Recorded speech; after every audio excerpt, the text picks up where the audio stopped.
You should probably die. Yeah, I might. Probably. Just saying. Hey, we're live. Check that out. We're live. All right. So, do your little spiel. Start it up. You know what you're doing. Welcome to Tales from the Humidor. This is the, third iteration that I've done of this? Yeah, Second with the two of us. New technology. We're live. Fancy. Yes, we are. You can join us on Google+. You can ask us questions. You can chat. You can make funny faces at us. But we won't be able to see you because you can't join the video. I mean, they probably can't join us because they're not in the video now. Right. So if they see us on YouTube. YouTube. Would you like to join? I can. I'm Ken. I'm Chris. And as you can tell, we're a little slappy today. I had a shitty day at work. He spent all day on the golf course. I kind of want to kill him. It's cool. Nah, it was just half the day. Well, a little over half. Yeah, just like most of it. Cool. So, we do cigar reviews, cigar news, talk about random stuff.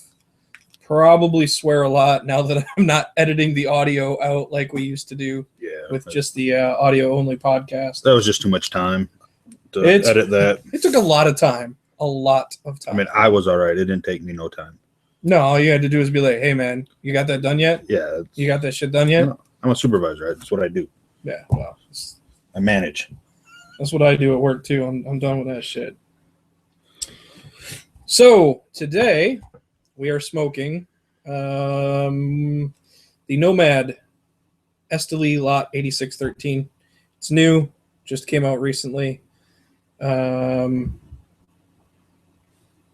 I've smoked a lot of them. Not going to lie. I bought a box the day that they were released.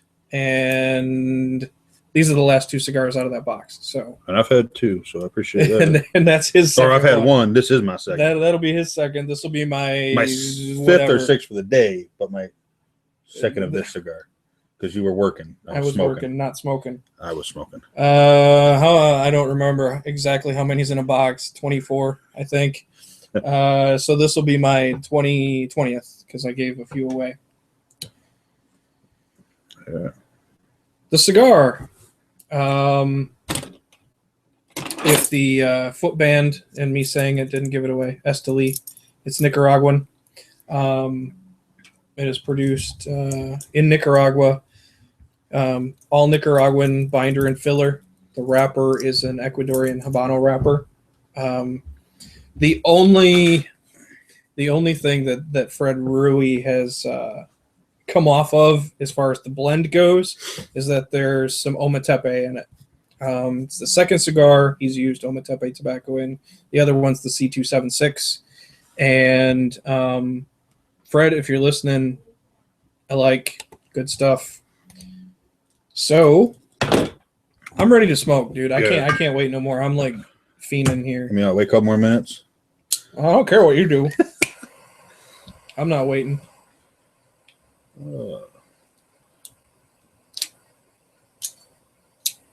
So yeah, we're live. Easier for us. Gives us a chance if we have viewers or anybody comes in, interact. Kind of, make it a more fun environment for everybody. Because I know it's funner for me if I can interact and be part of the show, whether I'm in the show or a guest or a viewer on the show. And as we keep doing it, we're gonna get a new webcam, so don't look. I'm assuming like crap on your end. I'm not sure. We'll get some 1080p. I don't know. That's the feed of the video. I mean, we can look at ourselves. It's really we have faces for what radio probably faces for radio. So, but now we're doing this live shit. So what to do? Right? Yeah. I don't know. You haven't done this in so long. You've forgotten how to do it. No, I already did that. Oh yeah. So what'd you get? I'm not spoiling it. In other words, he has no fucking idea. Dude, I'm kind of baked. I was on the sun all day. So did you actually? No. I didn't think so. I did on the first one we smoked. You go ahead and I'll catch up. The dry draw, just through the cigar. Typical tobacco flavors, I would call them. You know, a little bit of wet hay, a little bit of cedar, some cocoa. You started smoking it first, so you can tell them what you taste right off the bat. Well, we haven't even really introduced ourselves. Where I'm just a guy that had an idea to get together and talk, and you're the brains behind everything. Oh, so you want to go there? You're like, well, yeah, I'm going to wait and see what Ken says about it, and then I might have an opinion. Right, yeah. You know, you tell me what you're tasting, and I agree. It worked out pretty good for you in radio. Not so much live. People are going to, like, know that you're just a trusty sidekick, Robin. That's all I am. That's all I wanted to be. You know, a sidekick, and, you know, and honestly, it was an opportunity for us just to hang out, smoke cigars, shoot the shit, and honestly, for me to learn more about them because, you know, you could pick out the flavors like crazy. I mean, except for that one time, but you'll get into that. But so, yeah, we'll talk about that in a little bit. The flavors I was good on. It was the other stuff. The country, yeah. Man, I don't know what to say. It's because you're waiting for me to say something. No. You know how this goes. This is how it usually goes. Is I know what I'm tasting, and I don't know what it is. And then you say it, and I go, yeah, so describe I think that's it. I almost want to say nutty. Okay. I want to say maybe more cedary, getting cedary out of it. Not as much of that spice yet. It's there. I think it's gonna. I feel like it's gonna be big, but it's just a little bit. Not huge for me right now. Smooth. I think it's as of right off the bat. It's a nice coating. You know, the smoke is a thick smoke, which again I like. You know, in the cigar. I'm getting that a little bit of leather. The spice to me is like a black pepper spice. Kind of gets you in the nose and on the palate. Yeah, some nutty, earthy. Yeah, tones. something around there. Yeah.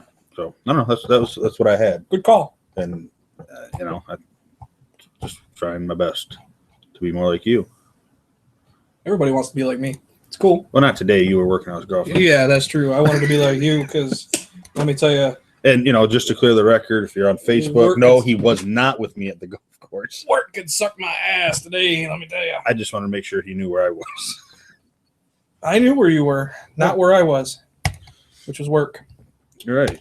So actually, I'm on Nomad's Facebook page right now, and I didn't see this 2 hours ago. San Andreas and Connecticut ?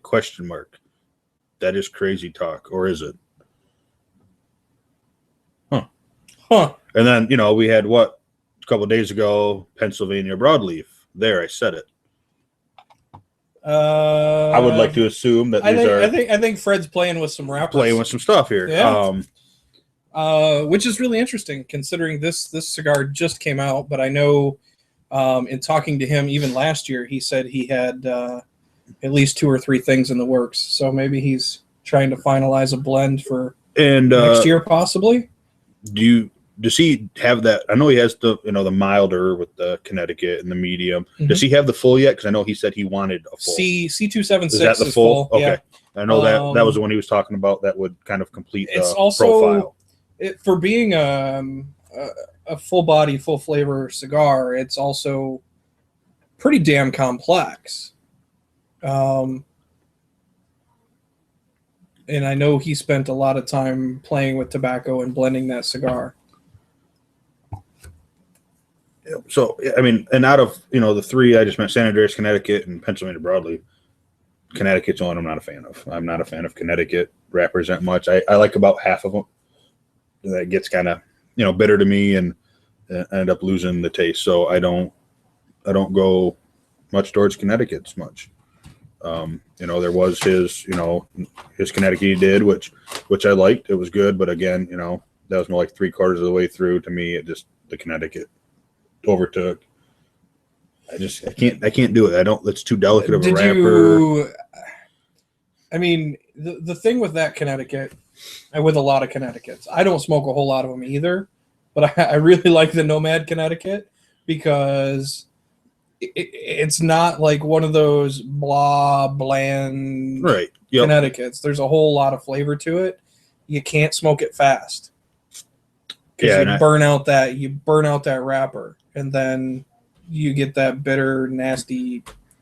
Yep. And I used to smoke fast, not Mhm. and I'm not sucking it down, but I've slowed way down. It still could have been too fast, but it was still good. I still smoked them. I still bought them at the shop to smoke them all the time. And I gotta get some more. I haven't had them in a while. yeah, I was. I like those. I've been searching for a mild cigar recently that fits me, and Yep. I think that even though it's full flavor, it's on the milder side. It has that Connecticut. I need something for weekend mornings. Right. During weekdays, if I light a cigar, I don't give a. I really could care less if it's the strongest thing that I have in my freaking humidor. It doesn't matter to me. Right. And I'm the same way. Like I said, I liked it. I'd continue to smoke it. I thought it was a little better than the Emilio AF Suave, which I smoked a lot of. I liked those because that was at the time really the only Connecticut out there that had the profile. Yeah, you did smoke the shit out of those. And I liked them, and and I'd still smoke them today. I don't, the Nomad I think has just a little bit more of that, spiciness to it and pepperness to it, a little bit more past it. But I mean, I'd still smoke them both without a problem. So we didn't go over the look of the cigar at all either. Mine's real clean. I mean, it's smooth. It looks like an Ecuadorian Habano wrapper. Yeah, it's there's some light veins, but there's no toothiness to it. It's smooth.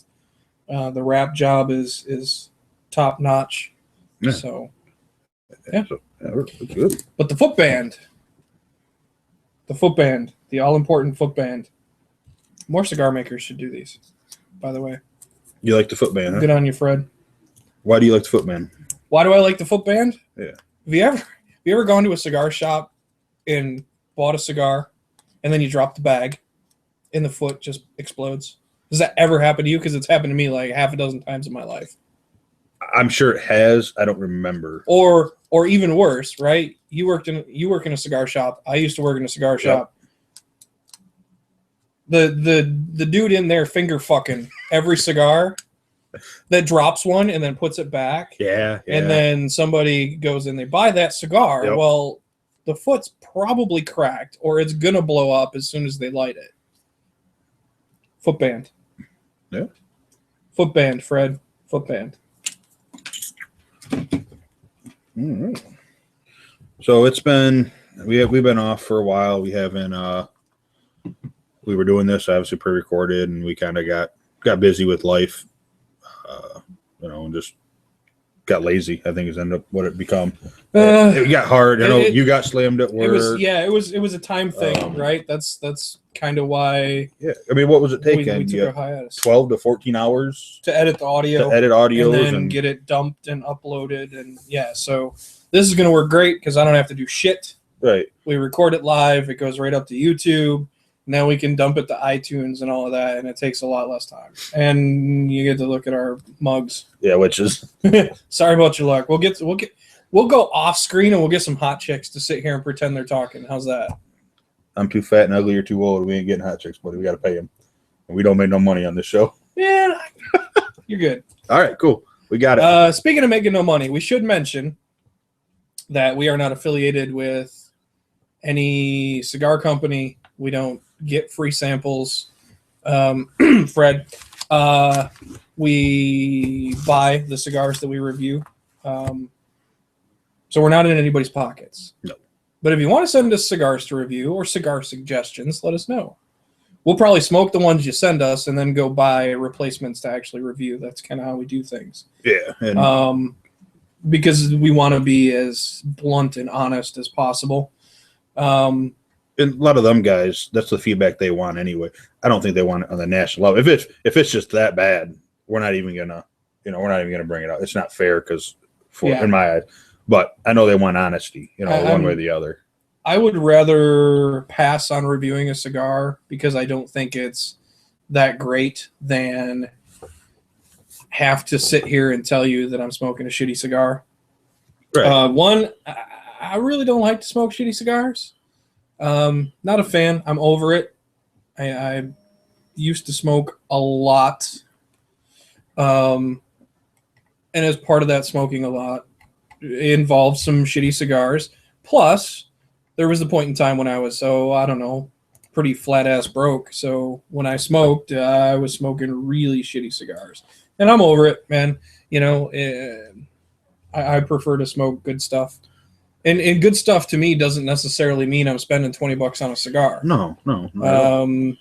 This Nomad, I don't remember what I paid for the box. All of the 8613s retail for $9 or under.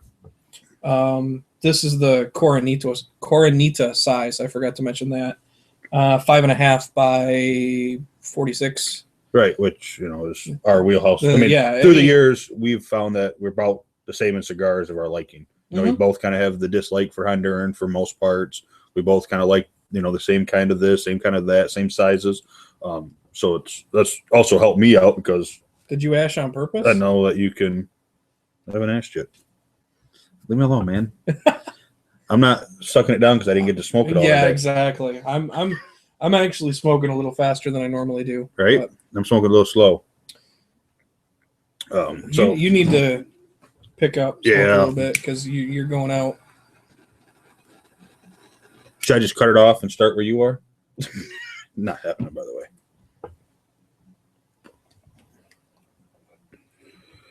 So since it's been a while, what's some new stuff you've had, over the last 4 months? Stuff that just stuck out. Anything stand out to you going wow? What have I had that I just kind of went wow? Man, I've bought so much shit recently. I know you've been tearing it up. I've been tearing it up. The Crux Passport. I've smoked several of those Lanceros. I thought those were really, really good. Cubanicon Maduro, the Petite Corona, is delicious. I want to get some of those. We don't have them up here around us, and I just need to get some because I've only had the one that we got last year from Nate, and it was good. And yeah, they were really, really good. Yeah, man, what else did I get? Some random stuff. Debonair, that was pretty good. What is that? The HR from Cubanicon. Okay. Yep. That's a really good cigar. Good luck. They're not that easy to get your hands on, but they're absolutely delicious. But they're on the more expensive side too, so you'll pay for them. Yeah, if you can find them, it'll help. We're waiting for our Las Calaveras. Yes. I got 2015s. Just because he's very vain, Don Wiggins shipped them out to me today, I believe. Wiggins. At least I got a message. So, he ran out. He's not shipping them out, so we're not going to get any. So I'll get you your money back. All right, cool. Yeah. Mm-hmm. We are, even though we don't rep anybody, we decided to wear our UG shirts today. We love the guys because Don fucking Wiggins is my hero. And not even Don obviously, but I brought you in last year on the way down to Tennessee. Mm-hmm. You got your warm welcome as they usually do. Even beyond it is fun. It's like if you take the best cigar shop and you go sit down, you got these people. That's what I enjoy the most about it. It's shoot the shit here. So these people are bad time in their life. We're all Mm-hmm. prayers for you, or fuck your mom memes. You get this whole variety of stuff, and I've met none of them out of from that area, but I honestly feel we met a few others from Michigan. Yep. There's a couple. Yeah. up there, and so it's cool. So we just like the guys. I know that they got a lot of nice boutique as fuck shit. Boutique as fuck shit, and boutique. That's our wheelhouse. You know, I like trying stuff that's not your everyday. I mean, I like some of the, you know, it's been around for 10, 15, 20 years, but new stuff is cool. It's kind of fun for me with the boutique stuff. I'm really good friends with our Ashton rep for the area.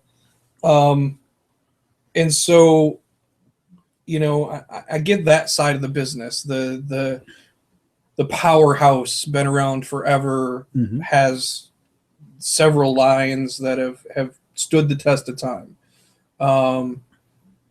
But it's always fun because when I go hang out with him or see him, he's given me some old ass Ashton that he's found or had stashed away, and I'm giving him some new boutique thing that I'm high on.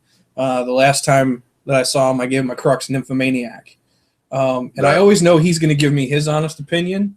I might love it, which I really enjoy that cigar.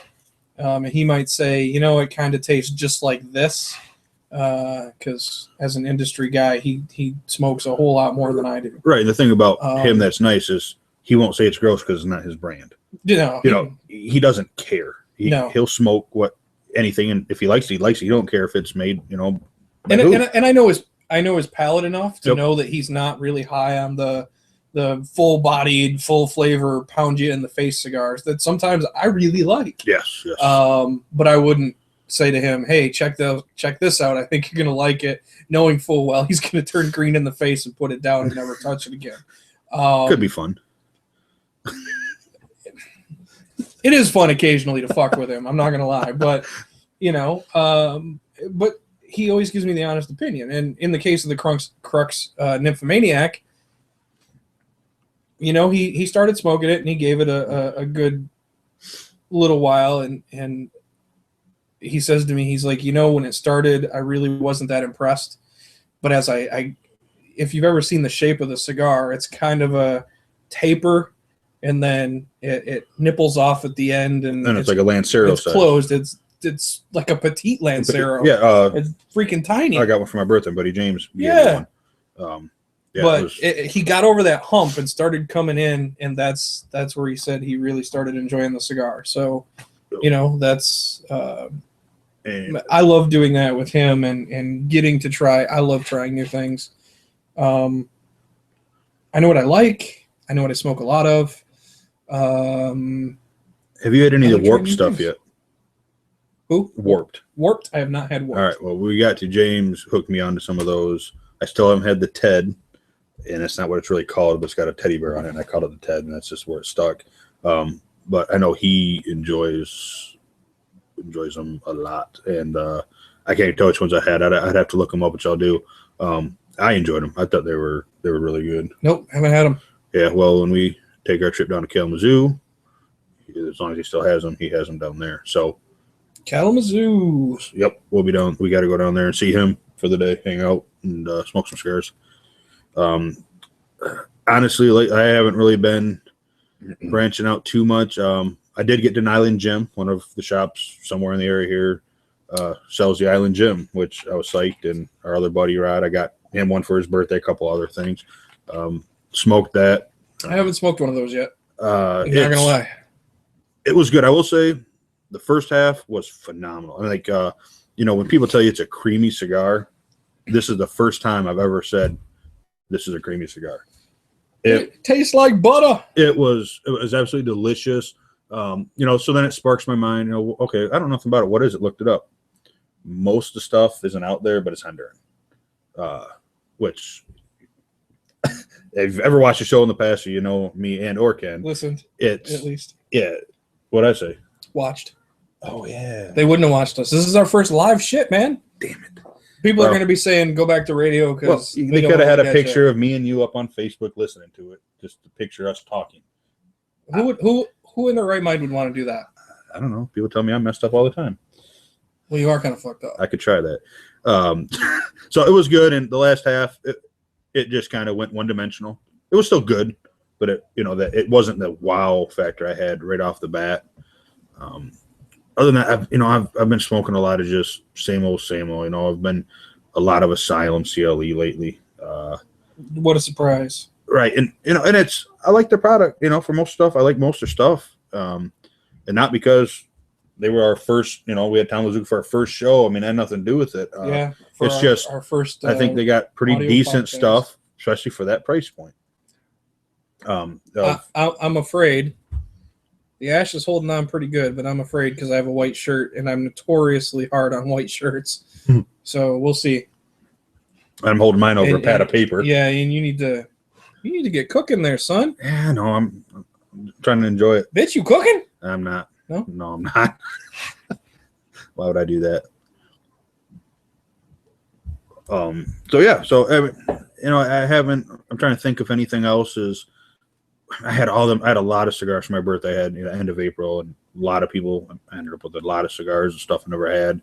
That's what's great about cigar buddies and birthdays, because you're going to get a bunch of shit. Right, and I honestly I didn't care about getting stuff. I just any chance that I can get a lot of us that don't get to hang out together anymore together to hang out. I think it's fun for everybody. I mean, it was a blast, but I mean, I had a lot of stuff in there. A couple of the American Puros I got from a couple of different guys, which was good. I like that cigar. We did a audio show on that. Yeah, we did the podcast on the and I took that in every orifice I could. Yeah. Literally, he was butt fucking it. And he was sounding himself. And I can't even remember everything I had. I got pictures on my phone, but I mean I had a lot of good cigars, and it was cool because I'm trying to. I can't even remember what I gave you. I gave you one of those. This one here, actually. Yep. An American Puro. Oh, Grimalkin. Yep. Which I haven't smoked yet. I've had one of those like 3 years ago, I think it was, and I loved it. So I'm really excited to smoke it. I just haven't yet, and I think I have another one you gave me still in there. I got that Tap Monster, one of the monsters from. That was from Story. Yep, and I got the Crux from James. He gave me a good little baggie of stuff. What the hell else did I give you? Oh man, I don't know. It was all good shit. I can tell you. I appreciate it. It's just I forgot. Don't mean nothing. Oh, the 10th Bella Anker. That might still be in there too. I think I gave you one of those. Yeah. That's my problem. I get all these cigars and. I don't want to smoke them. I'm like, God, they're so good. I don't want to just smoke them for any reason. I want to find a reason to smoke these good cigars. But you brought up Don fucking Wiggins. What does Don fucking Wiggins say? Smoke your best shit. Tomorrow ain't guaranteened. Smoke your good shit today. And I got some shit I'm saving. How old are the Ashton Cabinet VSGs now? Or wasn't it Cabinet VSG? 7, 8 years old. Those were the original release VSGs. I got one of them. Cabinets. I pulled it out like 4 times to smoke, and I never did. I pulled it out for my birthday. I was like, I'm gonna do it, and I was already like 3 cigars in. I'm like, I don't think I'm gonna enjoy it. I pulled it out for Father Fred. I had it. You got to smoke that and didn't smoke it when you can just sit down and enjoy it. Smoke it. Right. You know why? Because I got 4 of them. Because I could die tomorrow. You could die tomorrow, but I got 4 of them. If I bring up golf that I did all day and smoked a lot of cigars, I'll probably stab you could end that now. All right, I don't want to wear this, so it's still hanging on, but I'm afraid because white bad. And I'm not a pussy, so I'll let mine go till it drops on the pad of paper. On the pad of paper, yeah, because you're cheating. You need to get smoking though, because we about a third in. Well, I'm further than you. Look at my ash. Yeah, oh, we're pretty close. We didn't touch tips, did we? No sword fighting. All right, good. So yeah, and I have a lot, and I probably got about 6 or 7 more. I know I got one of the original factory press LFDs or double press. I don't remember, but they're old one I got from a buddy, and haven't smoked that yet. And the band will say factory press 1, 2, 3, or 4 on it. Yeah, and I don't remember. It's over in the humidor. But, it's a long way. It's like all of 5 feet. Yeah, it's right over behind makeup. Yeah, it's behind makeup. Makeup. So yeah, tell me. Since you asked first. Yeah, you tell me. Anything new that you didn't taste at first? I can tell you for me the pepperiness is more just a back note now. It's not up front to me. It's I'm getting it just in the back. Yeah, it's not hitting the right off the bat. And it could be that now that I'm kind of coated my palate with the smoke. I don't know. I think it's tamed down, but it's certainly present in the retro hail. Yeah. Oh, yeah. It's stronger in the retro hail for Much. sure. As of new, it's taken on, for me, it's taken on kind of a sweetness. Oh, sweetness. I'll say like the nutty morphed from like a, more of an earthy nut to something sweeter like a cashew or something like that. I think the cedar is stronger for me. I think that's what I'm getting is the cedar, maybe a little. Maybe that could be. There's some cedar flavor, some sweetness, and I tasted it in the beginning, but it seems stronger to me than it did. Yep. And again, that could be that spice that isn't there off the bat. Now it's opening to taste that. I don't. She ain't gonna last long, I don't think. No, she's. That's right. She's barely hanging. Like I said, I've smoked a lot of these, and the one thing that I've noticed and enjoyed about the cigar is the flavor profile. It doesn't do any weird morphy, holy crap. Right. What just happened? Like stuff. Captain Crunch to Fruit Loops. Yeah. It's Reese's peanut butter cups. Yeah. It's not like that. But what it does do is things move around. Yeah. Flavors play. And something steps up and says, "Hi, I'm here now." Yep. And then later something else steps up and says, "Hey, remember me from when you started the cigar? Yeah. I'm back now." So and now, would you still consider that a one-dimensional cigar because it's the same flavors? I don't consider it a one-dimensional cigar because it doesn't taste the same from start to finish. Okay. One-dimensional cigars, from me, taste the same from start to finish. If you think you've never had a one-dimensional cigar, LFD. Go get. I was even going to go worse than that. Oh. Go get yourself a Quorum. Go get yourself fucking, what am I thinking? The ones from Ashton. The big cabinet boxes from Ashton. Yeah, they're premium house. They're premium. Yeah, premium select. It's not that they're bad cigars. Oh. It's that they're one-dimensional. They taste the same from start to finish. Nothing's going to change. They're great. They're great lawnmower cigars. Right. Yeah. What are they? Because if it falls out of your mouth and you run it over with the lawnmower, who cares, right? You just light another one. Right. It tastes the same as the last one. Yep. And I get that a lot with the LFDs, and I like LFD. I mean, the Airbender I think isn't as the most, but usually, yeah, that's an LFD. Oh yeah, it's typical LFD. You get the double the heroin, so I love that strength out of it, which is again once in a while that full is good, but it's one dimensional. Yeah, and that's okay. I still smoke it. What was it? The 1994 they released. That was LFD I did smoke here. The rep was in the national sales manager, which is the guy I found out that canceled the Airbender Lancero. That was his first duty he did. Well, he should probably die in a fire. I kind of mentioned that to him. I said I didn't like him anymore, and he said he'd see if he could get me a batch. So I kind of said, okay, and had to play along until I see what happens. But that 1994 was the first one I smoked and said, this isn't your typical LFD. I mean, it had. Yeah, it was different. It was different, and which was cool. I probably still one-dimensional from most I remember. I've only had, I think, 2, but it had different flavors, which was different. It was nice for an LFD to be different. Yeah. So I mean, I respect what LFD does, having their own farm and factory, and I can respect that, and they've got some staying power in the industry. It's not terrible. But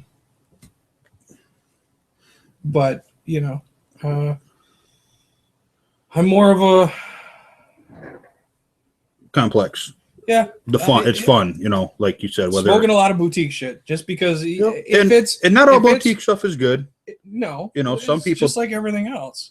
But the thing for me, right? If it's from a major manufacturer, your Ashtons, your Fuentes, your LFDs, your Perdomo, Oliva, Padron, all of those, I've smoked them all. Yep. I've smoked every last one of them in probably most of the sizes that they offer. and I'm kind of over it. I mean, I still smoke several Ashtons. Right. They still have their place in my humidor. I know they still have a place in your humidor. Till recently you smoked a San Cristobal every morning on your way to work, right? Yeah, San Cristobal Elegance. And I probably smoked. That's why I started looking for a new Connecticut, right? Because I probably smoked my way through 8 to 10 boxes of those, and I love the cigar. I got burnt out on it, right? Yeah, it happens. Now when I go back to it, I enjoy it a little more, I don't over smoke it. Right, and that's kind of like my problem's been lately. Is I bought a new house. I put a cigar lounge in my basement, a cigar bunker. Oh yeah, perfect dream. Problem is my smoking increased beyond what I was able to purchase. So I end up lowering what I'm smoking a lot more. Smoked a lot of shit cigars, house brands and stuff, and then I'll go to an event and I'll make the stupid ass mistake. Instead of mixing and matching, I'll buy a whole box of this, and that's all I have to smoke. Yeah. So then next thing you know, all I'm smoking is X cigar, all 25 of them. If you're at an event that does mix and match, do mix and match. I mean, unless it's a manufacturer that they have one cigar that you absolutely love and could smoke it all the time, because that's what you're going to be. Or if you already have 50 boxes in your humidor, well, then it doesn't matter because you can pick out of your own humidor. But if you don't have a stash, see, I have a stash again. I had a huge stash back when I worked at the cigar shop.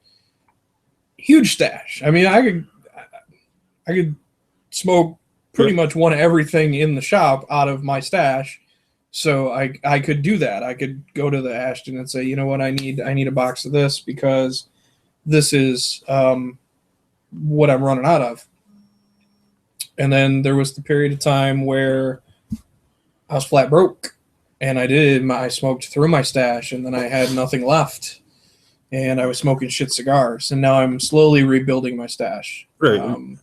And it's not that I'm out of cigars. I got some stuff, and I'm actually working really hard at trying to save. I got my Casa Cuba pre-release. Yeah, it's a Fuente, but the pre-release I like better than the original release that just came out.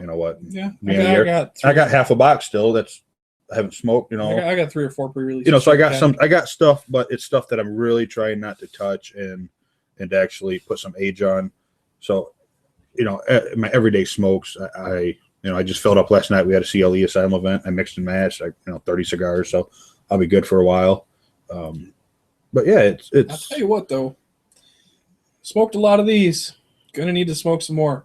Oh, for sure, and I'm excited. But I'm not over smoking them like I did with the Elegancias. I don't smoke a Nomad every day. I got these on release. That was 2 months ago. Well, let's say so far it's still holding on. It's there. I mean, if I drop it, I move the pads. We're not gonna catch the house on fire, but it's starting to affect your burn a little bit. But. Yeah. I'm about to dump it just so it don't keep. What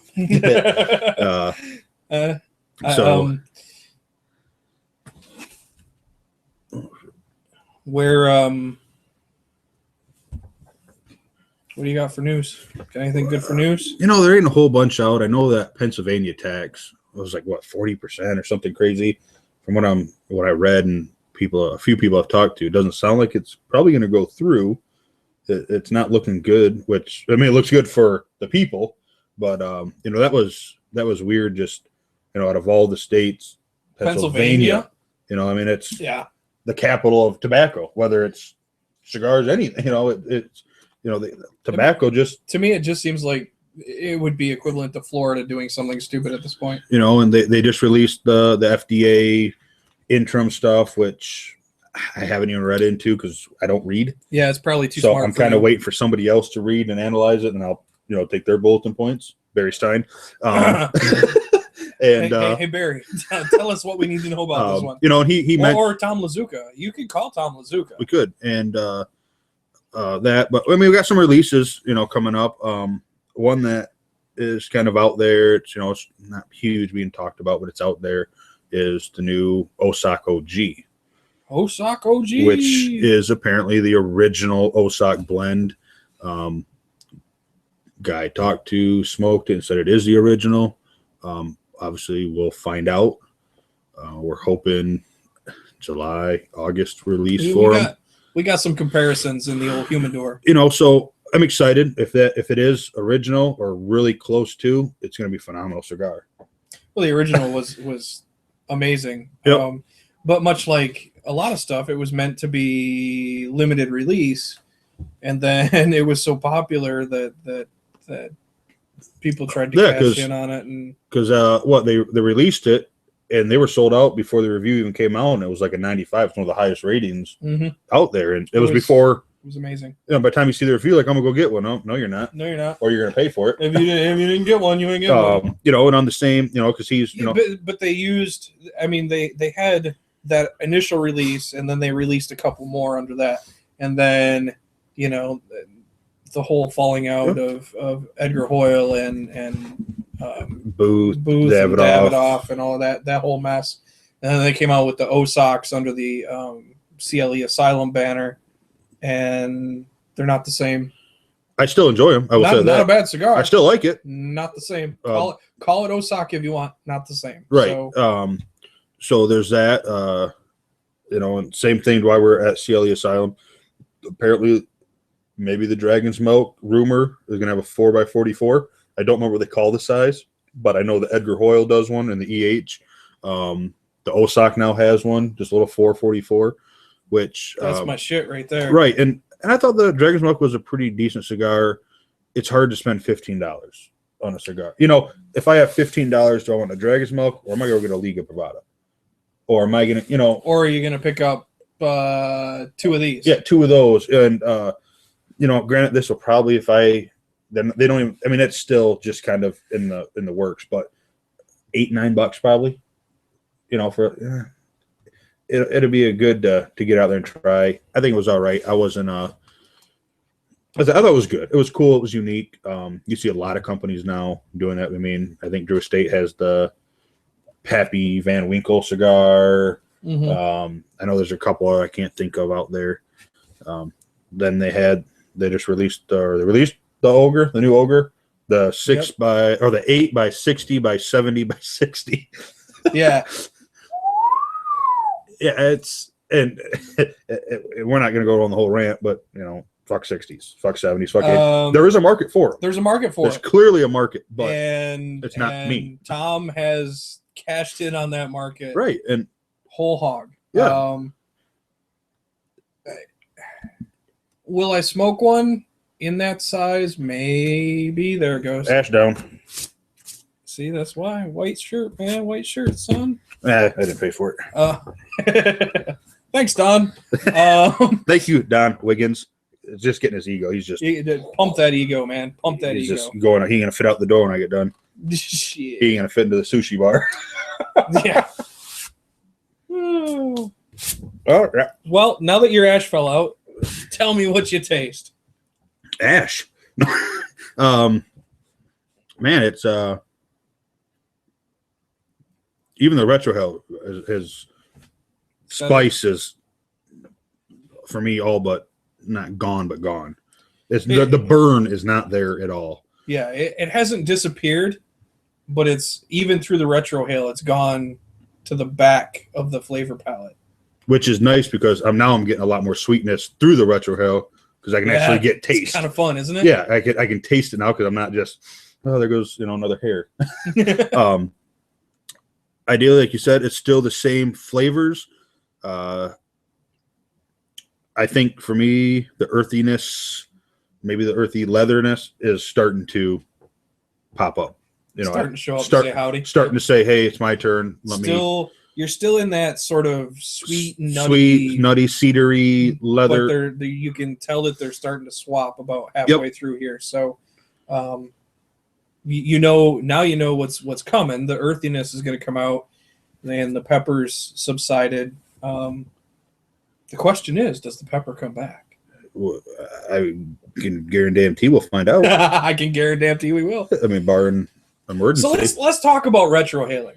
Yeah, let's talk about that because, long story.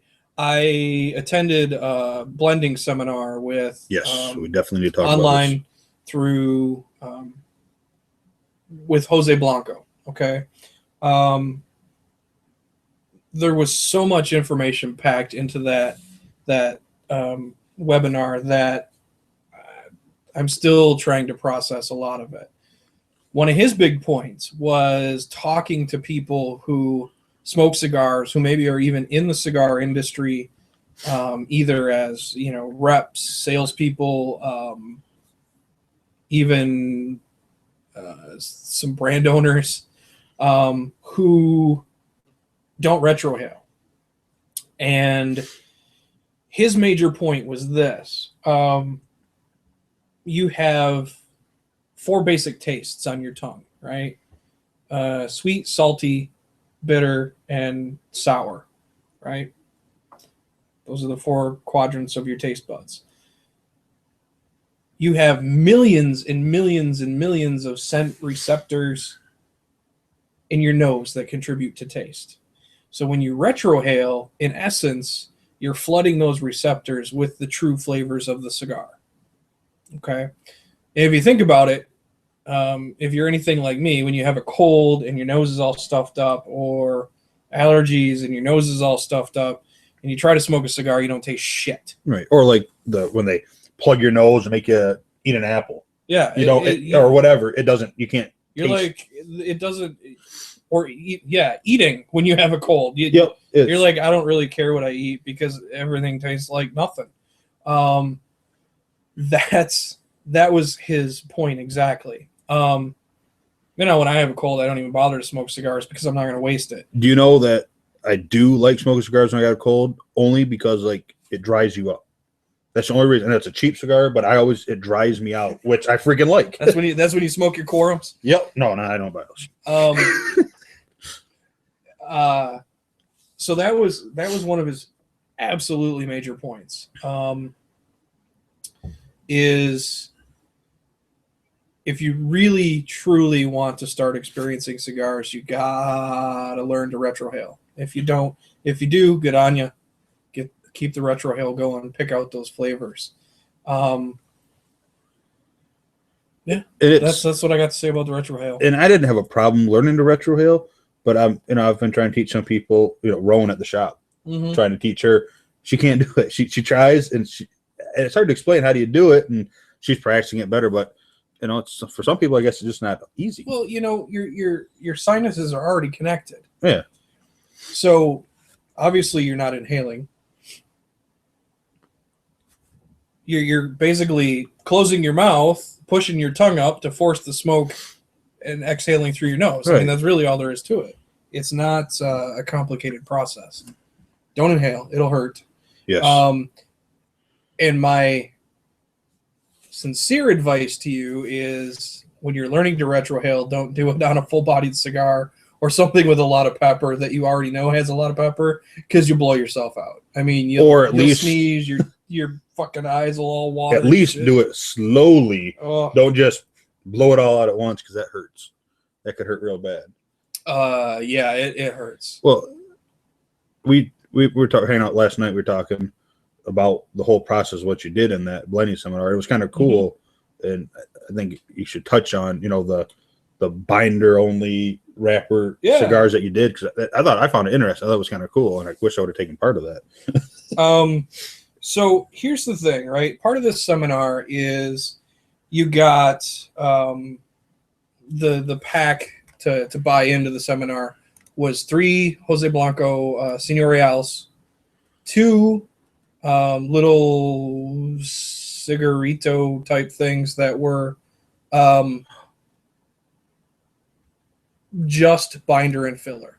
Okay, there was no wrapper on it, just binder and filler.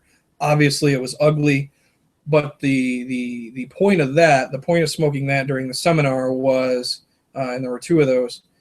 The point of smoking that you were supposed to smoke one before and then one during the seminar is, one, to show you what a cigar tastes like without a wrapper, completely and totally no wrapper, just binder and filler, so you can get a sense of what the filler cigar blend is supposed to be like before you add the wrapper. And then the last cigar was a cigar with 5 different wrappers on it. and so it was basically each 20% of the cigar was a different wrapper. And that showed the binder and filler was the same as the binder and filler only cigar, right? And so the whole point of that was to say, now this is what you can do with a wrapper on a cigar. This is what flavors and how you can change that base palette with just a wrapper. And it was pretty amazing. And I consider myself to be kind of a wrapper geek. This is really what you wanted me to get to. They had a little contest where you guess, you email in and guess the wrapper that you're currently tasting on that wrapper on the 4 wrapper cigar or 5 wrapper cigar. I got them all wrong. You almost had one, but you second guessed yourself. I second guessed myself on the San Andreas wrapper. That was my first hunch. I've had enough San Andreas. That's one of your favorite wrappers, isn't it? I should have known. Yep. But it threw me off because they're talking about all these other wrappers, and I'm tasting. I'm like, oh, it's. Oh wait, they just mentioned this and the flavor profile of this wrapper, and that's what I'm tasting. So I guess that wrong. It was the San Andreas. I didn't tell you this, but 2 of the other wrappers, I had the right seed variant, but the wrong country of origin. Okay. One was a Ecuadorian Habano, the same as on the Nomad. I guessed it was a Dominican Habano because it didn't, to me, seem to have the same strength profile to it as the Ecuadorian does. But I was wrong. It was Ecuadorian, just happened to be from a different growing region than the ones I'm used to. And the other was a Connecticut seed wrapper, but not from Connecticut. It was, again, from Ecuador. It was grown in Ecuador. Okay. And that was really interesting. I think you might get behind something like that. Good. I'll try it. That's for sure. I'll try anything twice. So I say all that to say this. If you have an opportunity to attend a blending seminar, be it online, in person, Jose Blanco does a lot of them. Fred Rui actually does a seminar called Hacking the Blend, which is similar, right? He hacks the blending process of one of his cigars. And there are a few other people that are doing them, but those are the 2 that come to mind. 1, because I attended it, and 2, because we're smoking Fred Rui's cigar. So definitely check it. You will learn so much if you're at all interested in what makes this such a fantastic industry world. Fantastic experience. Yeah. That's the word, experience. So at the end, being a rapper's not what it do to you. Did it change your thought on a rapper? Are you now giving more respect to the binder filler, or has nothing really changed? Nothing's really changed. Because when he was talking about it, I smoke smaller ring gauges because I really like what a wrapper brings to a cigar. And his point was kind of, when the question was asked, how much of the flavor profile does the wrapper bring to a cigar? And his answer was, it really depends on the ring size, right? If you're smoking a Lancero or a Corona, there's a much larger proportion of the flavor of that cigar brought by the wrapper than by the binder and filler. If you go smoke an Asylum Super Ogre, Ogre 1118, that's what they're calling that one, then the wrapper, by proportion, is going to contribute much less to the flavor of the cigar. You're still going to taste it, because even on the low end, you're talking 30 to 40% of the flavor is coming out of the wrapper with a elephant dick. Okay. Right. Or aptly an ogre dick. If you like the big ring gauge, know that you're not getting the full experience of the wrapper. if you're like me and you like the small ring gauge, this is where it gets fun, because you take cigars that have these Ecuadorian Habano wrappers and you stack a bunch of them up and then you smoke them. You're going to recognize the wrapper flavor from cigar to cigar to cigar to cigar. But then where it gets really fun is trying to figure out what each blend did differently in the binder and filler, right? So I say all that to say I'm still a wrapper geek. I want to learn everything there is to know about the wrappers on a cigar because it's fascinating to me. Right. And we got good things coming, hybrids and all this stuff coming out. Mm-hmm. I know there's already hybrids, but it's becoming a strive for the newest, different thing. What hasn't been done, which it's fun for me. And I know you're gonna like stuff like that. I imagine, and like that Connecticut that you're talking about. I'm definitely very interested in trying that. It's and I fall back on this seminar too, right? Because it's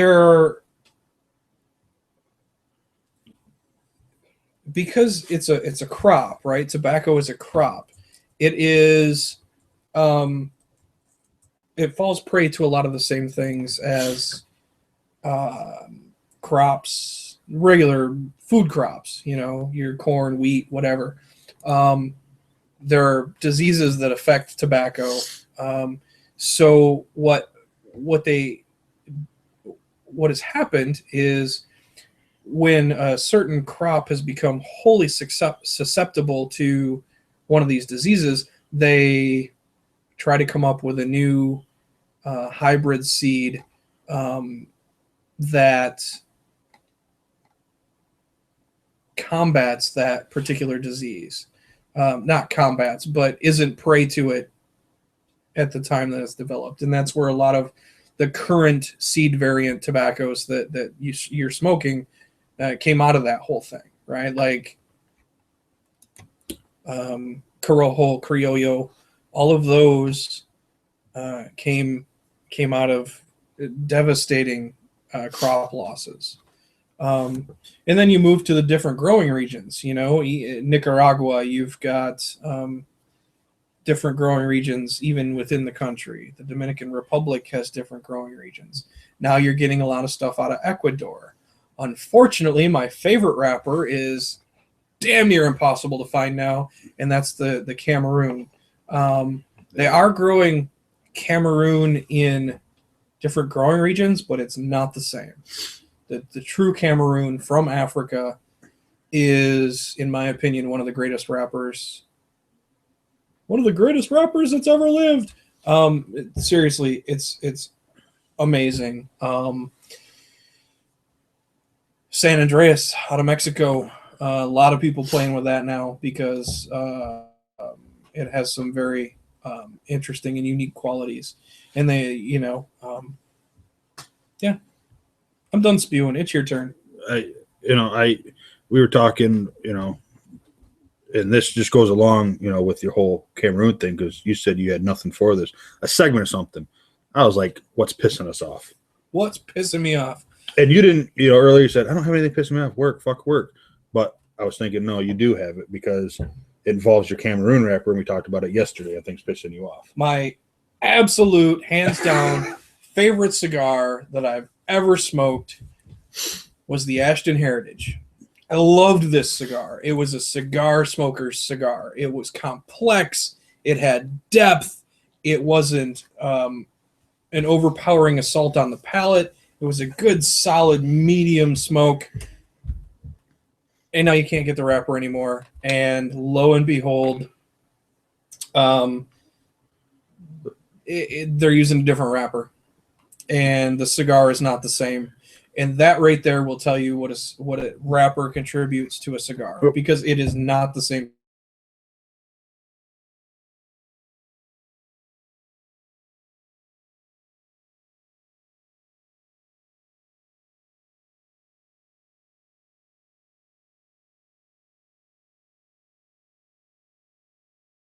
New and different, because it was so complex that I couldn't wrap my head around everything all at the same time. And thankfully, I have a couple stashed. Yeah. And I'm hoping to get my hands on some more of the original with the Cameroon. See, and here you are. You're all cigar related. I'm pissed off about Dish Network. You're pissed off about Dish. Well, I'm pissed off about. I'm not pissed so, off at Dish you know, Network. fuck I just work. switched to Dish Network last night. I don't know what the fucking channels are for anything. I come home after leaving work last night. I'm like, oh, I want to watch this. I'm hitting my number that should be, and that's not fucking it. And then you got a billion channels. So I'm like flicking through the thing. I'm like, oh, okay, this is pissing me off. And it did. That's stupid. Mhm. But I was pissed off. So I had to go to the website, look it up, add favorite channel. Oh god, so that pissed me off. That was it. Pissed me off today while you were working and I was at the golf course. People in front of me were going slow. That pissed me off a little bit. It probably should have only been like a 2 to 3 cigar day, but they were going so slow. It was a 4 cigar day. And you were down to what? You should stop talking. 2 cigar day. I'm on one whole cigar. Here it is. Well, assuming you're still staying, I got more to smoke. We got another one after this. Yeah. We'll be off air. We'll be off just there, chilling, smoking it. But in case anybody cares, it's Noel Rojas hand rolled. Which is he still one of your favorite guys? Still. And I remember the first time meeting him, and you're like a kid meeting his favorite, Dude, Michael Jordan or the movie star. I love hanging out and talking to Fred. Yes. Noel is like he's my rock star because his stories, his passion, his drive to create the very best product he can create enamors me. And I was enamored with his story before I met him, and then after meeting and talking to him, it's over, man. He's my Michael Jordan. Yeah, he really is. It's cool, and like seeing that, I was like, oh, yeah, that's cool. That's your freaking hero. I mean, which is weird to think, but you're, if not way more passionate than me about this industry and about cigars, and I'm up there pretty good with I wish I could make a career in it somehow.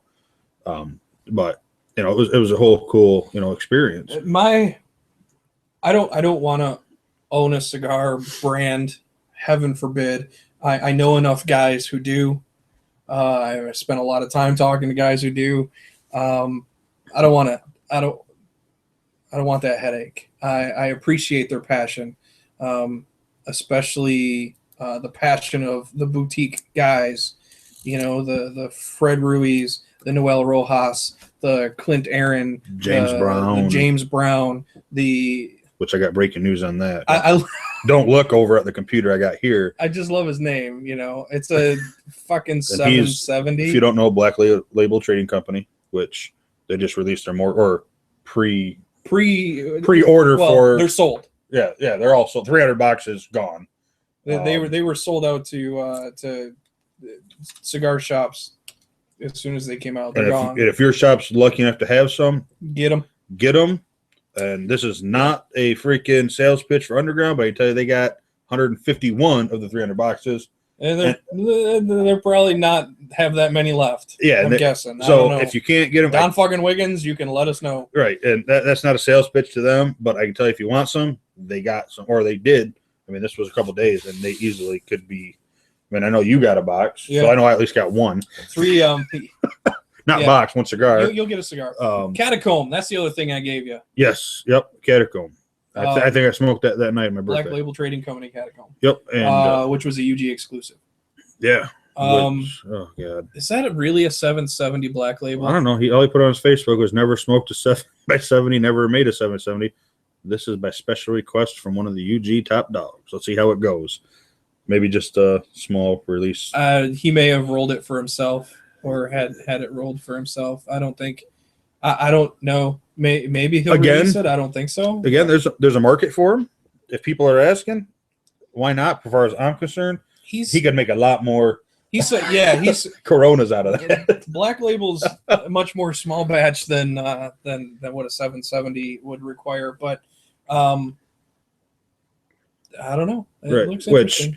About boutique companies, there's what is a boutique company? What do you call it? You could argue left and right with different people what makes a boutique, but I was just talking at a cigar shop, I think it was yesterday, about boutique guys, and his aspect was They get in tobacco second, if not third down the line, and this and that. I look at it a different way. I see it as they're able to take smaller amounts of cigars where an at or Fuente technically can't take that small amount because they can't produce. They can't do anything with it. They can't produce enough, and they can do a limited release, but it's not worth their time. So I see that, like Epicurean. We talk about that with Steve. Yep. And I don't remember his last name. I know it, but I can't. Yeah, it starts with the Y. Isidron. Yeah. Ysidron. Why? It does start with a Y. Yeah, I don't read. He does a lot of limited. All the stuff is limited from what I was to understand, and now boutique, and that's cool. Boutique doesn't mean limited edition. No. A lot of boutique guys do limited edition because they get their hands on some really, really good tobacco, but it's a very small amount of it. So they do a limited release, and that's it, because that's all the tobacco that exists. Boutique doesn't mean that. Boutique means just a smaller brand where the owner has a personal stake in the success and the they're usually much more accessible to the general public. So I mean, at some point they have to grow out of that stage, right? Like Tatawahe.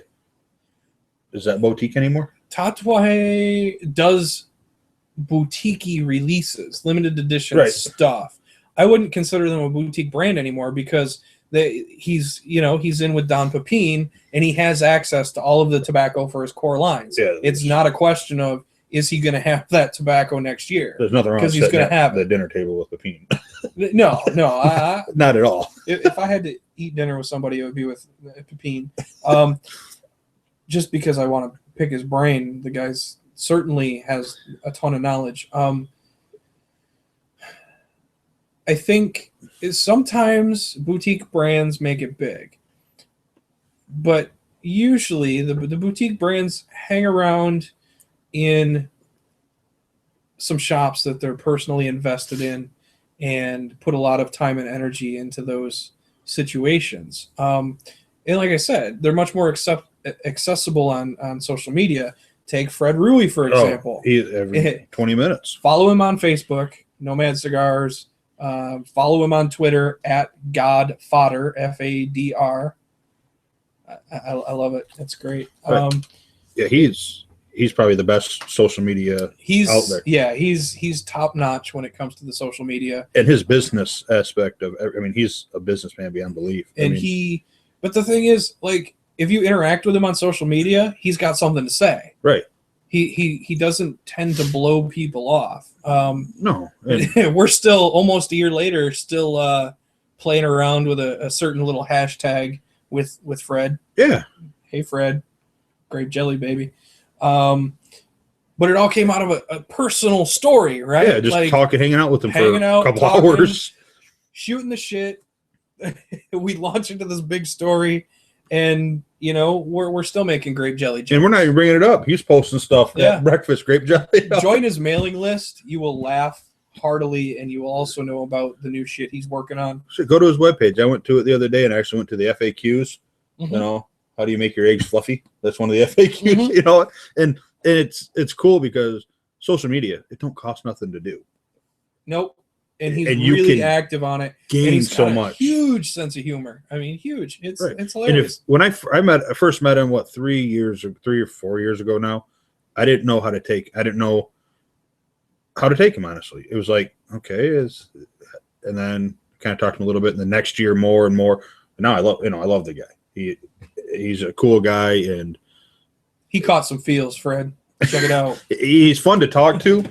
Obviously, I mean, last year we talked to him for 2, 3, 4 hours. Yeah, we just easily sat hanging out in a cigar shop and shooting the shit with him, and it was amazing.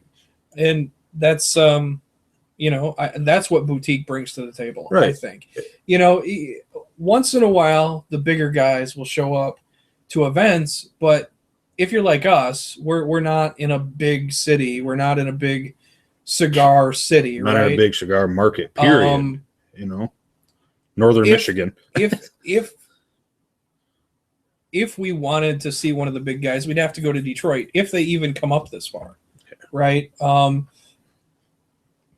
Whereas if you were, say, in Chicago or Miami, you're certainly going to run into them. Boutique, on the other hand, we've had a couple boutique makers make the trip all the way up to our local shop to hang out and shoot the shit. Noel.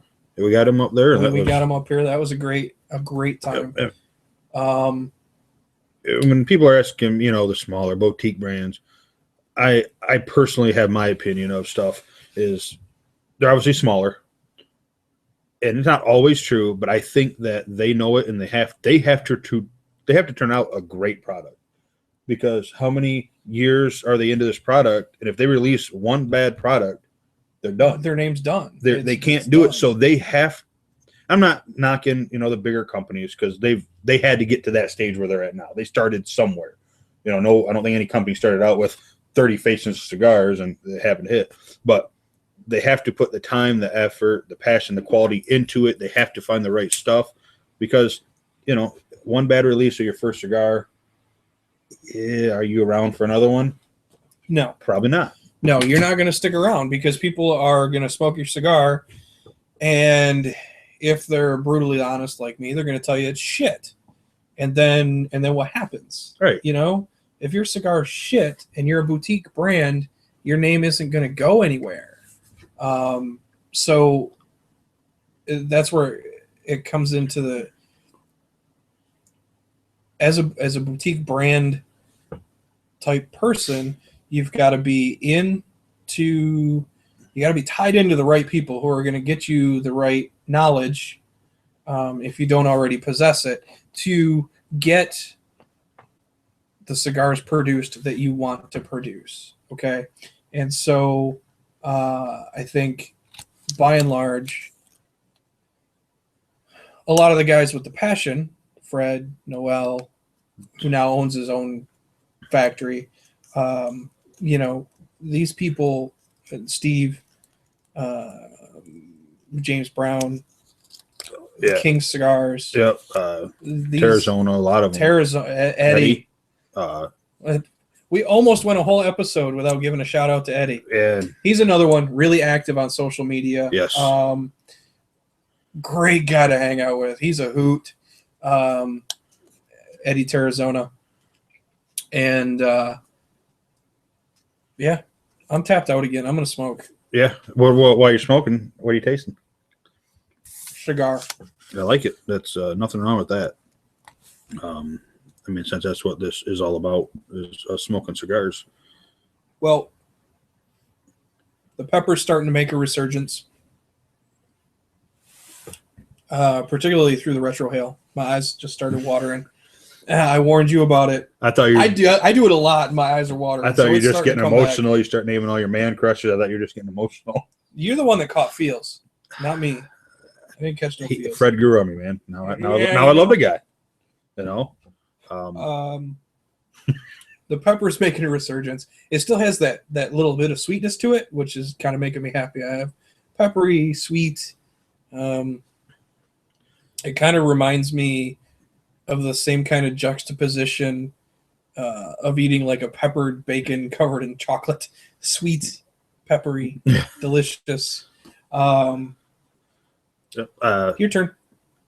I had like a quarter of an inch where the pepper was wham there. I was about to say, oh, it's back, and then it mellowed back out and about probably where you just are now. A little bit here, a little bit there. It's starting to come.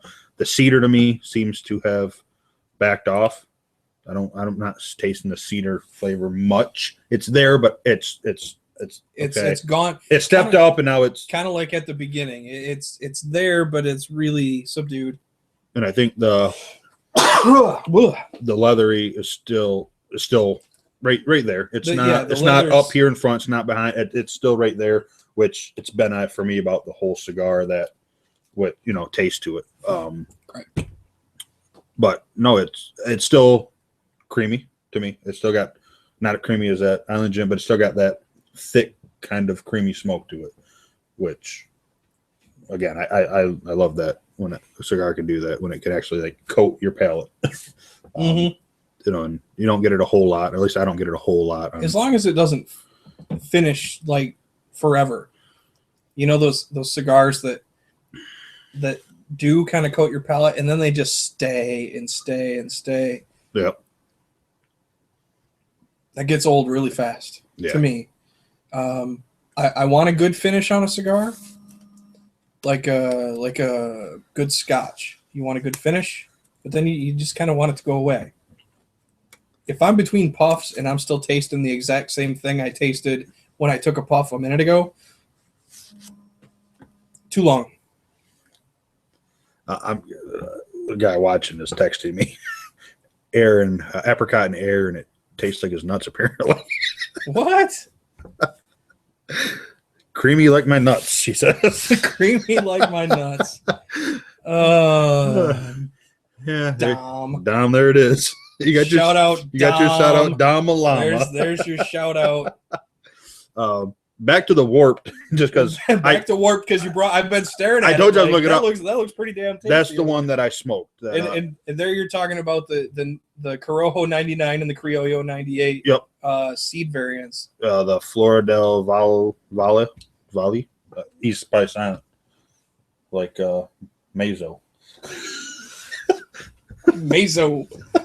But the Ted one I was talking about is the El Oso. El Oso. Which it means something. Oh, the bear. It means the bear. And the sizes are that's Papa, Mama, Cub. But yeah, so I called it. James sent me a picture. I'm like, oh, you're smoking a Ted. And it's just the Ted. The Ted. No, it's the bear. But, Ecuador. So I'm guessing the Cub is my jam. The Cub's a 4x44. Yep, that's my jam. The Mama would be you 738. 738. Yeah. Even 648. 648. All three sizes are right. That's a torpedo. So yep. So yeah. It's there, and you got your Ecuadorian Habano, Oscuro wrapper. Habano Oscuro? Nicaraguan and Dominican filler. Yep. Ecuadorian binder. So I haven't had it yet. I'm going to. James would have brought me one for my birthday, and he didn't even think about it, he said. And then you got the other one. Got my 2 seconds of fame, Dom says. There's 2 more for you. Up to 4. 4 whole seconds, man. Might just call this Tales from Dom. And then the other one they have is the freaking La Colmena, which is the beehive. Interesting. Yeah. Ecuadorian de Florada. Yep. Wrapper, again, Nicaraguan Dominican binder or filler and Ecuadorian binder. And again, same 636, 5.5 by 44. Yeah. So, I mean, if you have had nothing else, I can already tell you like this company because all their sizes. I like the sizes. There's one. There's a 50. Oh no. And that's not bad on nowadays standards, but no, it's a Robusto. So I mean, the biggest cigar they make's a 50 ring gauge. Okay, I'm in. Yeah. And I'm pretty sure that your favorite place to buy will be getting some from the sounds of it. So you'll probably be able to get some from down there. Oh, cool. But so I looked it up a while ago because I talked about. I want to remember which one I smoked. And it was that one. It's very interesting. I like the sizes. I definitely like the sizes. I think it'd definitely be right in your wheelhouse for sure. Mm-hmm. Without a problem. Good. So what do we got coming up?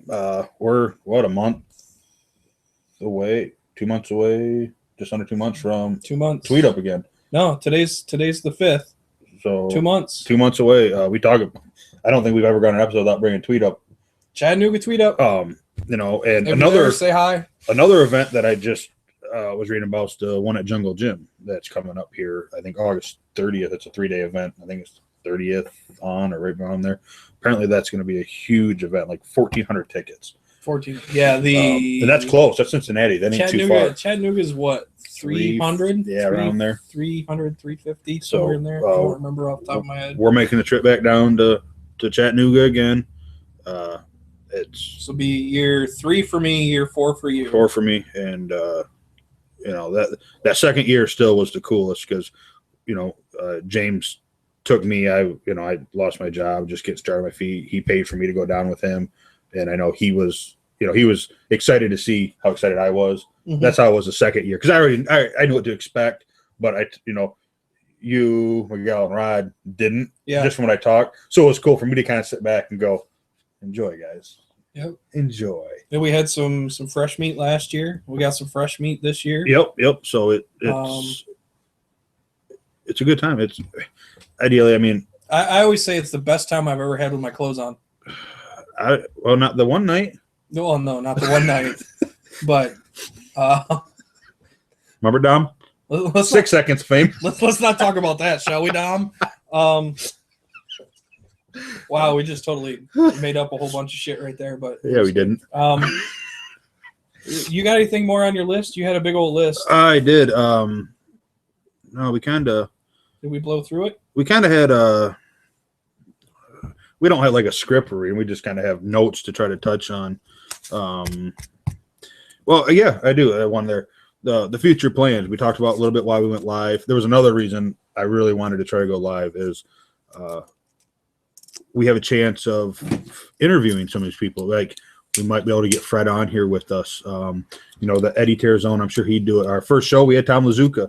He came up to us. I mean, he lives a couple hours away, not even that. So that was cool. But now it's the possibility for us to bring people in and wherever they are in the country or world. Get them to dial in and join us in the video chat, and you guys will be able to see them. You can, if you watch us on the Google Hangout, you can actually type in comments in the chat. You can also ask questions through the Q&A app. There's a bunch of little dots at the top of your screen if you're watching it on Google. If you drop it down, you can switch between the two. So, you can ask questions to us, to whoever we're with, the guys we're interviewing, if we get somebody to call to join us, and just really check it out and have a good time. And because originally we were like, nah, we don't need to do no video. We don't have that. And actually, because we have face for radio. Right. So. And I honestly, like I've said before, I don't care how other people like it. I hope everybody likes it. I'm doing it because this is stuff, for the most part, we do anyway, hanging out, talking about the same stuff.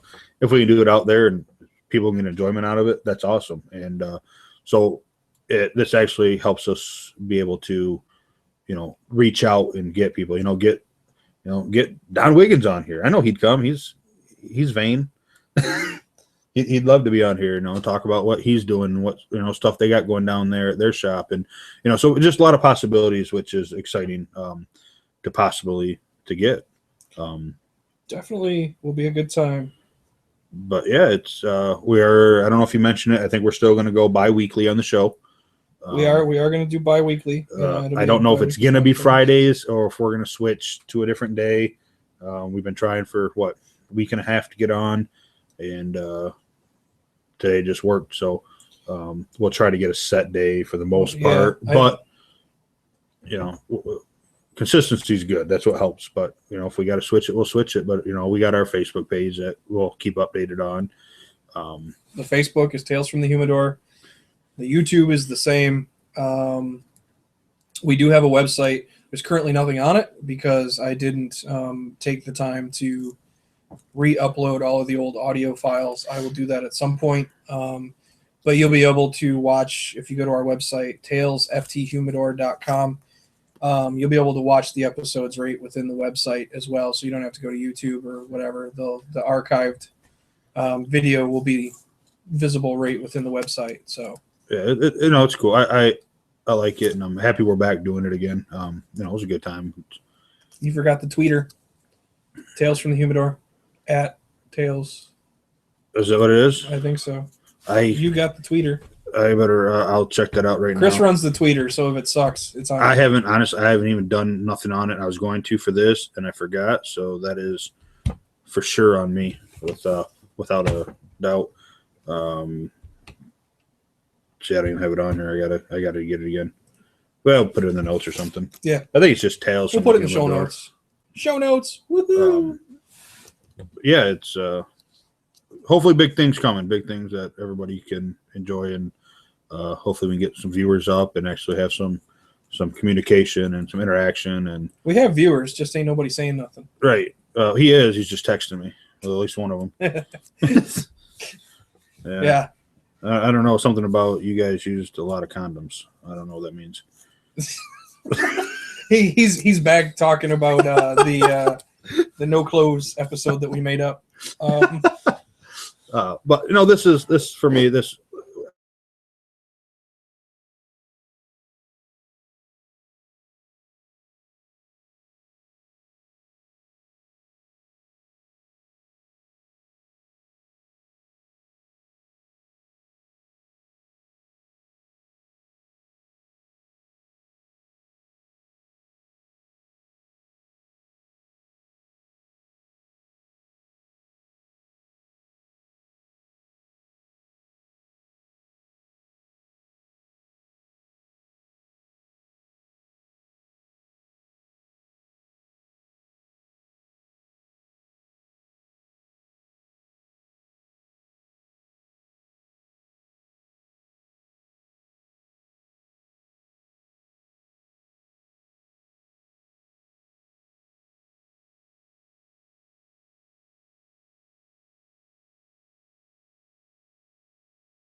Interesting. Our feed died, but whatever. we're back. We're back. So I have this group of friends that I've had since high school, and we'll be friends for life. But then I have all these friends now that I met through cigar smoking and cigar shops and just hanging out. And you know, it's a great group to be a part of. Oh, for sure. You know, you were talking about the UG and how there's a real sense of camaraderie there. It's the same of all the people that we've met through the local shop here. There's a camaraderie, and when we all get together, it's all, yeah, it's based around cigars, and that's where the friendship bond was formed, but it's so much more than that. No, yeah, for sure. You know, guy has a tree fall down in his yard. Guess what? There's 15 guys there, not to smoke, to help him get his tree taken care of. But we're smoking. Yeah, you know, you get the work and then you smoke. You know, they'll pass them out for you. Hey, thanks for helping. But that's not what it's about. It's just, you know, it's just the whole, you know, what cigar shops have done. You know, for me is that's what it's done is go in there and sit down, be able to hang out in the lounge, talk with the people, hang out, meet people, learn. I mean, I pretty much have a contact for anything I need. If I need electrical work, I need a lawyer, I need a mortgage. If I need it there, but you won't help me. I won't help you. You can't afford that shit. You need another degree to help me. You know, it's just. You know, when I'm done, I'm gonna have like 8 letters after my name, right? Right. So you're gonna ball. And it's if you're watching this, you already probably know what we're talking about. If you stumble upon this and you just started smoking cigars, this is what you get to look forward to. When you go into a shop, you know, you can be sitting to a guy that makes $1 million a year and a guy that makes $30,000 a year, and most of the time, at that moment, doesn't matter. It doesn't matter. That's not even it. It's you're talking about, you know, we talk about the Tigers, and you know, I don't want to talk about them now because it's pathetic. But you know, you're talking about just whatever, man. Went to the lake, and oh yeah, you like boat, I like fishing. Oh, you like hunting. It just it goes around, and you know, you build friendships and bonds off of it. So it's definitely well worth it. You know, if you're new into cigars, get out there, get to a lounge, hang out, get to know people, talk. Don't, you know. It's amazing the kind of friendship you can buy for $8.50.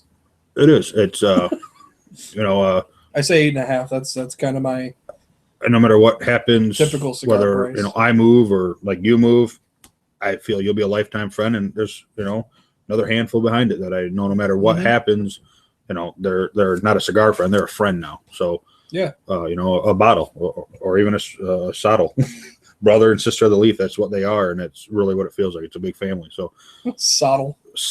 I don't know what I've always heard bottle. Saddle. That makes sense, right? That makes sense, I guess. Or sotel.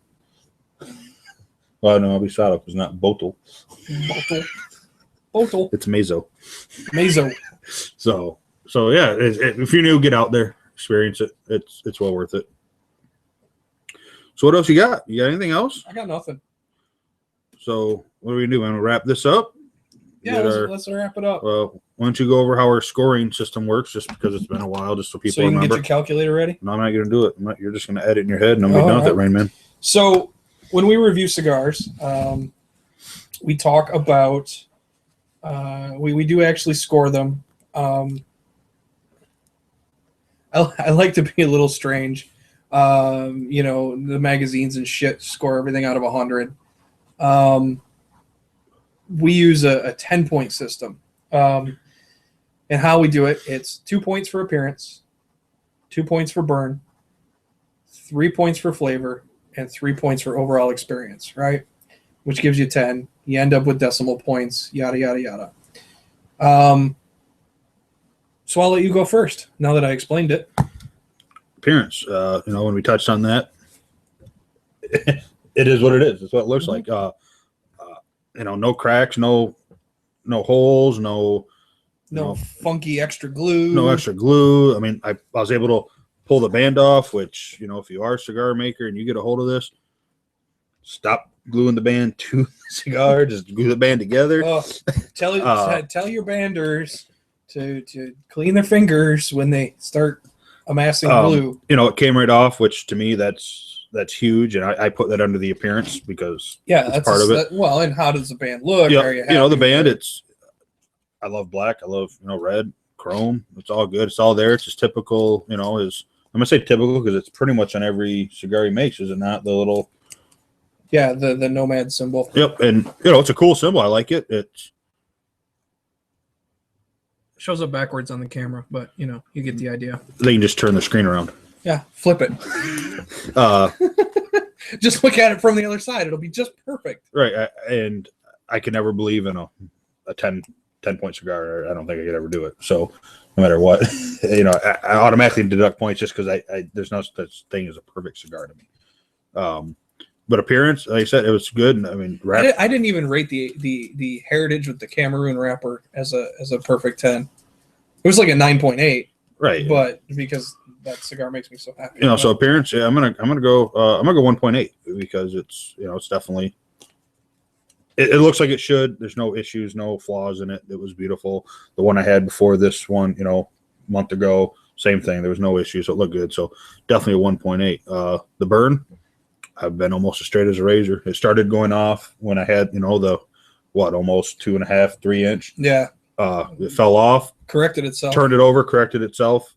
I had to relight a few times. That was me just talking, not smoking fast enough for vacuum and Hoover over here. I haven't had any today, man. I'm like, I need to smoke. So the burn, I'm gonna go 1.8. I'd almost say 2 but I can't do perfect scores. I'm not gonna do it. So 1.9. I'm gonna do 1.9 because it literally had no issues. Okay. Nice long ash flavor. Again, I like the same thing you like. I like that. Here's the start of the cigar. Here's a little taste of everything you're gonna get. And then we're all going to take our step up. Here's this, here's this, here's this. Okay, let's switch it around again. A complexity to it, which is fun. It's fun to be able to do that with a cigar. Flavors, everything I like in a cigar. The cedar, the leather, a little bit of that earthy, not too strong. I don't like dry, like leaves off an oak tree kind of, right? Earthy or the dirt, the dry leaf. Flavor, earthy flavor, yeah. But a good earthy flavor. I like that little sweetness. It wasn't overpowering. It was enough to, like you said, like a chocolate covered raisin. There's just a little bit of sweetness to it. I'm gonna go with a 2.6 on flavor. Experience overall. I mean, we're back. It's our first show. We decided to go live. We get to hang out again, talk about this stuff, hit on a lot of stuff we talked about, learned some stuff, hopefully taught some stuff. Now I'm gonna go with a 2.8 on that, or 2.8 on that. So 9.1. there you go, 9.1 it is, and overall 9.1. Fred, keep it up, buddy. Good stuff, man. I've liked everything you've done. The first cigar I ever had from you, like 4 years ago, I thought was okay. And then I smoked a few more because you got to smoke any cigar unless it's that bad. Well, and it was at Tweet Up, so your palate's kind of blown. So it was good. It wasn't over the top. And then I smoked a couple more, and it really stepped up to me. But everything from there, I've liked more, and everything he's done. So. Keep it up, Fred. And if you need a silent partner that don't cost anything, let me know. I'm gonna pretty much echo everything you said. Right. The appearance, I really dug it. I'll give it a 2. As far as Ecuadorian Habano wrapper goes, it looked perfect. I love the bands. I love the addition of the foot band. That makes me happy. I always love Fred's design. Be Anywhere, Be Nomad, right on. Straight up 2. Burn. I didn't have the issues that you had. Mine weren't even real issues. I mean, yeah. The only issue was because I was letting the ash go so long. Yeah. The ash obviously hung on for me. I tapped mine off because I didn't want to wear it. He let his go. 1.8. Flavor, much like you, I really enjoyed the ups and downs and overplays, and life was good. I'll give it a 2.6. And then